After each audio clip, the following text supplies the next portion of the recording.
ஆட்டுக்கால் வாங்கியிருக்கேங்க. பாயா சொல்லுவாங்க இல்லையா, அது ஒரு ஆட்டோட காலுங்க. இவ்வளோ வந்திருக்குது பீசஸ். எல்லாத்தையும் இதில் போட்டுடுறேங்க. போட்டு இடித்து வச்சுருக்கேங்க. மிளகாய் தூள் ஒரு மாதிரி இதில். இதுக்கு செக்விக்குன்னு ஒரு மூடி தருவாங்கங்க. இதுதான் அது. பாருங்க, இந்த இது சவுண்டு வருது பார்த்தீங்களா? கொண்டு போயிடுச்சுங்க. இந்த இது சதையே பிரிஞ்சு வருது பாருங்க. அதோட தனியாக குண்டு குண்டு இட்லி, நல்லா ரோஸ்ட் பண்ண தோசை, ஆட்டுக்கால் பாயா.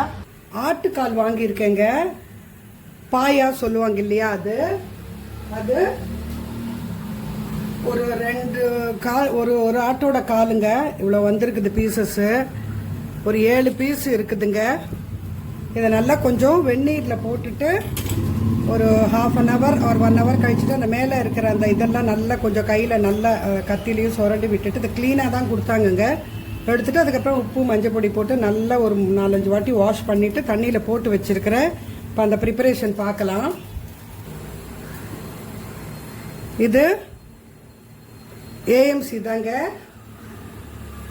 கடாய் வச்சுருக்கேன். கொஞ்சம் சூடு ஆயிடுச்சு. கொஞ்சமாக போட்டிருக்கேன் எண்ணெய். அதில் சோம்பு போடுறேன். இப்போ இந்த சோம்பு பொரிஞ்சிருச்சுங்க. இதில் நான் ஒரு பெரிய வெங்காயம், ஒரு தக்காளி, ஒரு மீடியம் சைஸ் தக்காளி, பச்சை மிளகா எல்லாத்தையும் இதில் போட்டுடுறேங்க. கொத்தமல்லி, கருவேப்பிலை எல்லாத்தையும் கொஞ்சம் கொஞ்சம் போட்டுட்டு ஒரு பச்சை மிளகாவும் கட் பண்ணிட்டு போட்டுடுறேங்க. இப்போ இதை வதக்கிட்டு இதில் நான் வந்துட்டு ஒரு 2 ஏலக்காய், ஒரு 4 கிராம்பு, இந்த அளவுக்கு பட்டை, ஒரு ஸ்டார் அனாசி போட்டு இடித்து வச்சுருக்கேங்க. அதையும் இதில் போட்டுடுறேன். போட்டுட்டு இதை கொஞ்சம் வதக்கிட்டு இதுலேயே எல்லா மசாலாஸும் போட்டுடலாங்க. மஞ்சள் தூள், தனியாத்தூள் ஒரு 1½ ஸ்பூன், மிளகாய் தூள் ஒரு ஸ்பூன் ஏன்னா காரம் ரொம்ப ஜாஸ்தி ஆகிட போகுது.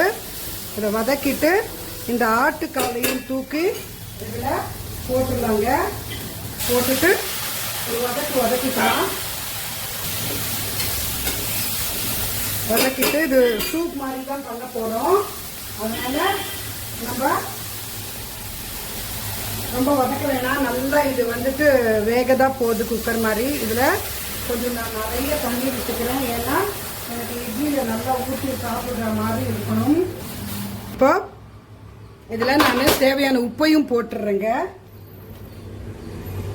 போட்டுட்டு கலக்கிட்டு இப்போ நான் இதை மூடி வச்சிடுறேன். இதை இப்படி வச்சுட்டு இந்த போர்ஷன் வந்து நம்ம எதிர்க்க வர்ற மாதிரி இருந்துட்டு நல்லா ஆவி வரும். இந்த பாயிண்ட் கடைசிக்கு வரும். அது வரைக்கும் இதை டிஸ்டர்ப் பண்ணக்கூடாது. அதுக்கப்புறமா பார்க்கலாம். இப்போ பாருங்க, இந்த இது சவுண்டு வருது பார்த்தீங்களா? இது சவுண்டு கொடுக்கும் இந்த. அண்டு இப்போ இதுவும் இந்த பாருங்க ஆவி நல்லா வருது. இந்த சவுண்டு கொடுக்கும். அப்போ வெந்துருச்சுன்னு அர்த்தம். நான் ஆஃப் பண்ணிடுறேன். இது ரெஸ்ட் பண்ணிவிட்டு அதுக்கப்புறமா இது வரும். இதில் கொஞ்சம் நான் வந்துட்டு இஞ்சி பூண்டு தேங்காய் ரெண்டுத்தையும் அரைச்சது போட்டுட்டு நல்லா கொதிக்க விட்டுட்டு ஆஃப் பண்ணிடுவேங்க. ஒரு பிரியாணி லீஃபும் போட்டுட்டு இட்லிக்கு சரியாக வந்துடும் அது. இப்போ இதை செக் பண்ணலாங்க. ஆவி வரல. இந்த ஒரு எல்லோ பட்டன் இருக்கும், அது இப்படி ப்ரெஸ் பண்ணால் ஆவி வரலன்னா அது வந்துருச்சுன்னு அர்த்தம். மூடி வந்துரும்னு அர்த்தம். இப்படி ஓப்பன் பண்ணிடணும். நம்ம ஃபஸ்ட்டு இப்படி ப்ரெஸ் பண்ணி லாக் பண்ணோம். இப்போ இப்படி ஓப்பன் பண்ணிடணும். பாருங்க, வெந்து போயிடுச்சுங்க. பாருங்க, நல்லா வெந்து போயிடுச்சு. உங்களுக்கு நல்லா இந்த சதையை பார்க்கறச்சே தெரியும். சூடாக இருக்குது. நல்லா வெந்துருச்சுங்க. பாருங்க, நல்லா வந்துருச்சு. இந்த மாதிரி வந்துருச்சு.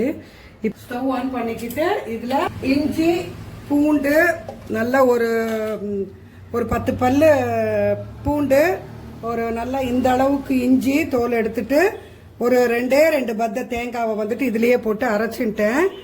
இப்படி கொஞ்சம் போடச்சா நல்லா இருக்குங்க டேஸ்ட்டு. பச்சை வாசனையும் போயிடும் கொதிக்கச்ச. நல்லா கிளறி விட்டுடலாம்.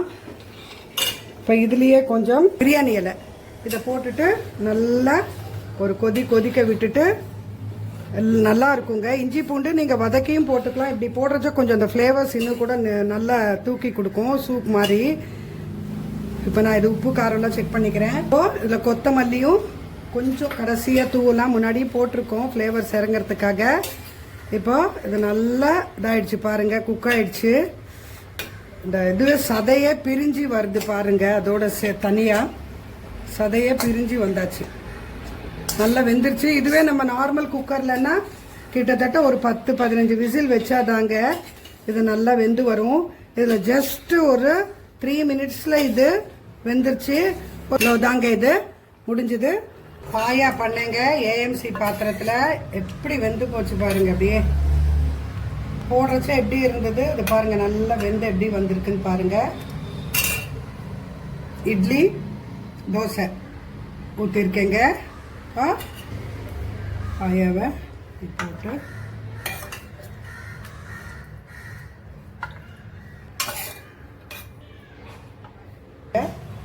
குண்டு குண்டு இட்லி, நல்லா ரோஸ்ட் பண்ண தோசை, ஆட்டுக்கால் பாயா வச்சு சாப்பிட்டு பாருங்க, சூப்பராக இருக்கும்.